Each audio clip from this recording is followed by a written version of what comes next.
Kirby, how has practice been so far this week? Good. They've responded well. We didn't do a lot yesterday. We tried to get the legs back, getting back from Knoxville, and went over some special teams things and worked on some situational football stuff, and then got after it really good today. We did have to go inside, but we had a good practice, physical. I thought both teams tried to get better, and we need to have a better day tomorrow. I mean, it wasn't our best Tuesday, but it was a good work day. They had good energy. You talk about getting legs back, a couple of banged up guys, Ladd and Rah. What have they been able to do this week? Not much. Ladd's still recovering. Tried to get him back. I haven't been able to do much. We'll find out more tomorrow and the next day. Rah hasn't either. We've been keeping the weight and the pressure off of it, but hoping we can get him back as well. We'll see.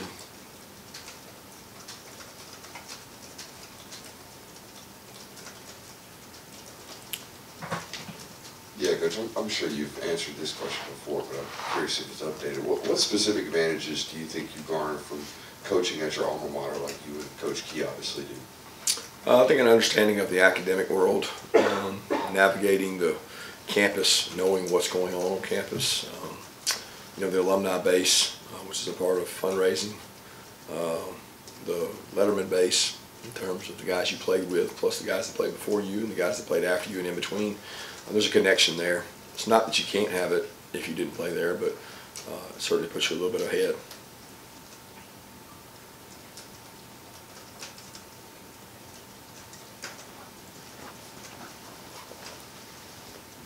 Yeah, I just want to ask you about Jordan Hall and how he's developed over the course of the season, trying to become a contributor for you guys on the defensive line. Yeah, he works really hard. He's one of those guys that goes down to the scout defensive line. He takes reps down there every day against our offensive line. That's just a grind. I mean, I've seen kids now for 8 years go down there and develop callous, get roughed up, play hard, and with Warren's injury, he's been getting more snaps, and I can see the benefit of going against our offensive line like he has. And we're a little thin on the defensive line, thinner than we've ever been, and he's been a big part of getting better and growing up on that side of the ball. Just wondering, Coach, Tuesday, is that typically something you don't want to have to do inside, or does it make it, or do you do it inside just as often as you do outside on Tuesdays? And then the second part of that is just, I think Tech has natural turf this year. Is that right? Haven't they changed to? We had turf when we played there last time. Does that matter much to you about practicing on grass versus whatever you're playing on that week? It's only a big deal if you make it a big deal. I mean, we would be outside today, even though we play on turf there, if we could be. We went inside because we wanted to have a good practice, and we did get to practice on turf. Our turf is not exactly like their turf, but it's turf, so it's probably a little more tiring on your legs to go on the turf. We try to stay off of it more often than not, but at the expense of not having a good, crisp practice, we go in. And as far as Bloody Tuesday, it doesn't matter. I mean, our kids practice hard. Sometimes we have bigger collisions in there. We have better speeds, and temperatures and things like that are under control in there. How much have Tate and Warren been able to do so far this week? Warren took some reps today. I thought he did a good job pushing through. Tate's much better, moving, running, but didn't take reps. Coach, you mentioned after the Tennessee game the familiarity of the staffs. When you look at the Georgia Tech offense, I know they have different personnel, but do you recognize a lot of concepts? Is this going to be kind of a game where everybody knows what the other guys have in their toolbox, so to speak? Well, I think we know that every game. I mean, there's nobody going out there running new plays. They're running new formations, new ways to window dress it, and they do a good job of that. They change it up each week. The way they go about it, they look and see what's giving us problems, and they'll run some of those. But there's similarities for sure. A lot of things that Buster did here or did here, he does there. So there's overlap, but they'll have a different way to present it. And it'll be who can respond to that and acknowledge it and adjust to it and what they do off of it.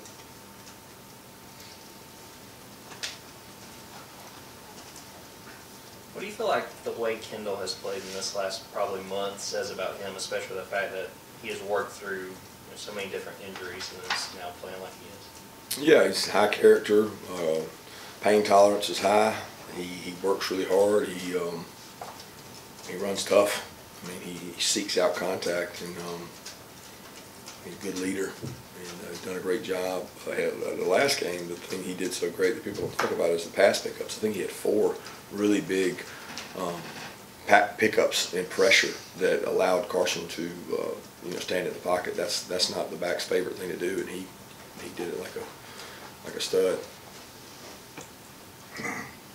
Yeah, with Dylan, obviously he's a guy that can help you at running back and play the position, but why is his future brighter? He may be seen as a better wide receiver prospect for you guys.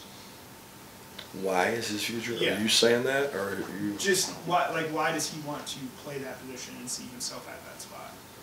Well, I think the longevity of that position projects a little better. I think the NFL is constantly looking for guys like Dylan. They seek that because it's a value add for them that a guy can go play back and they don't have to spend money on him. And he's durable. He has good bulk. That's the reason we signed him. He's over 200 pounds, so he has a multi-purpose ability.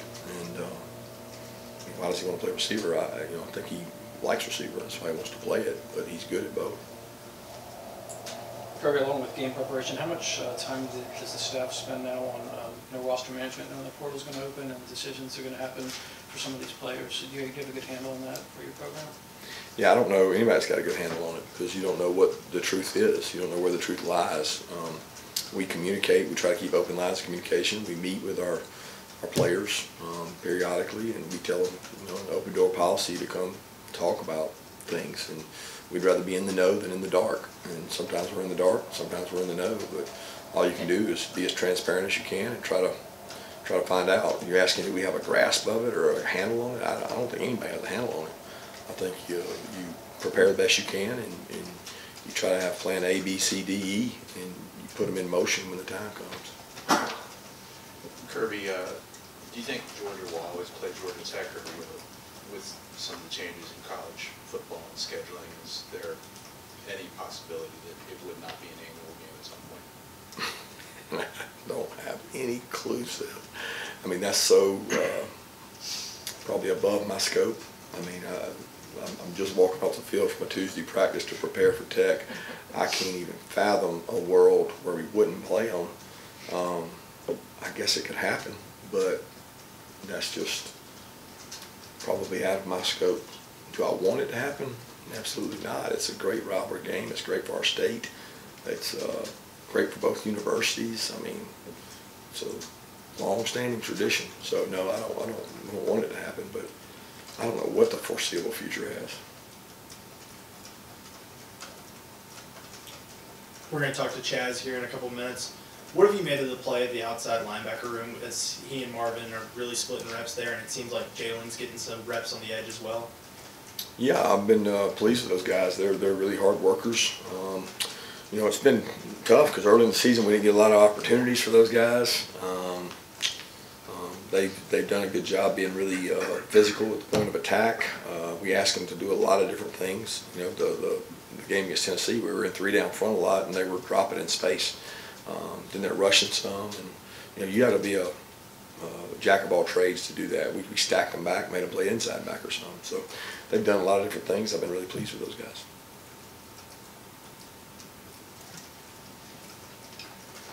Yeah, Coach, I believe you're 3-1 as a player in this series. I'm just curious what you remember about those matchups. I believe they're all really tight football games. Yeah, I mean, I was here 5 years, so I don't know. I was 4-1, not 3-1. But I mean, I was redshirted, so I guess you don't count that one, but still part of the team. I don't remember much, honestly. I just know that they were tight. They were really close.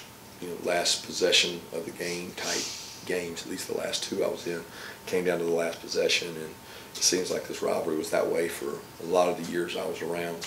That's all I really remember about it.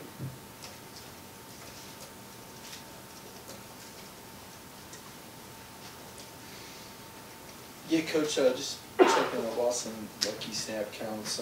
Is it just not using a whole lot of double tight end, or is it Brock being back, or where's he at, and how's he come along this season? Yeah, I mean, Oscar and Brock are ahead of him, and those guys playing pretty good if you ask me. I mean, we don't have a 13 personnel with him. We got pretty good wideouts. I mean, you want Dylan on the sideline, or you want Ladd or Marcus, or you want to take out. But it's about finding our best personnel. I'm very pleased with what Lawson's done. When you only have, when Brock's out, for us to go 12, Lawson's got to go play, and he's getting better. But when they're both available, Lawson's got to beat one of them out, or he's got to be better than the third wideout.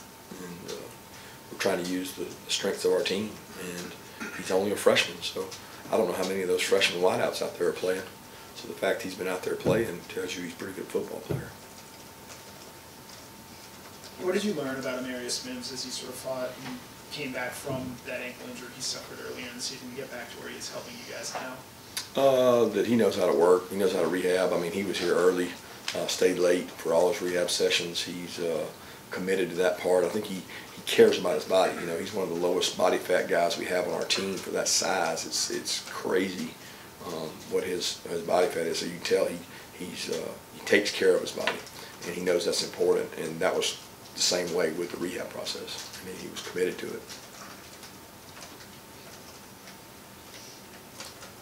Any other questions? Hey, Coach, I guess you obviously spoken of a lot of him, a lot of respect for Brent Key. How well did you know him before he became the head coach at Georgia Tech? I mean, the circles, the coaching circles, we would see each other, I think, maybe at conventions, always on the road recruiting. I was not at Bama with him, I don't think. I think he was at Bama right after me, but we always were connected through that. We had mutual friends.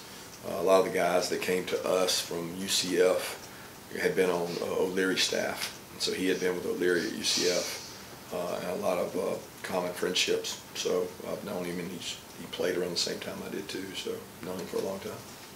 Thank you.